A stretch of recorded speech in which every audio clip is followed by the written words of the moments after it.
Migereka alaze okwennyamira ku bantu abavaayo buli kadde okuwakanya n'okulemesa enteekateeka za gavumenti mu bitundu eby'enjawulo era nga y'ensonga lwaki enkulaakulana mu bitundu bingi egaanye okubeerayo. Yagambye nti kino kisinze kubeera mu disitulikiti y'e Jinja okusingira ddala mu ssaza ly'e Butembe. Migereka agasseeko nti amanyi abantu bangi abali ku mirimu gy'okumukyayisa mu bantu be asobole okugwa mu kalulu ka 2016. Bino byonna Migereka abyogeredde ku mukolo gw'okugulawo omusomo gw'abavubuka mu basomeseddwa ku nkozesa y'ebyuma bikalimagezi okusobola okufunamu ensimbi.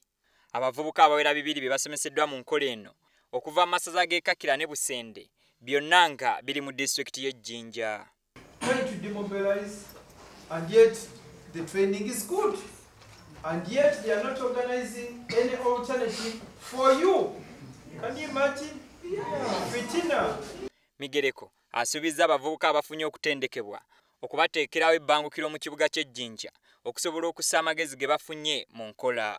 Wano kalu kyempyaka yetu likwenda okuleeta obusebe eziranasigala enyuma ku mutigi gw'essente gwe tuli kwiganawo. Ayegenderera obulwaire obulimu.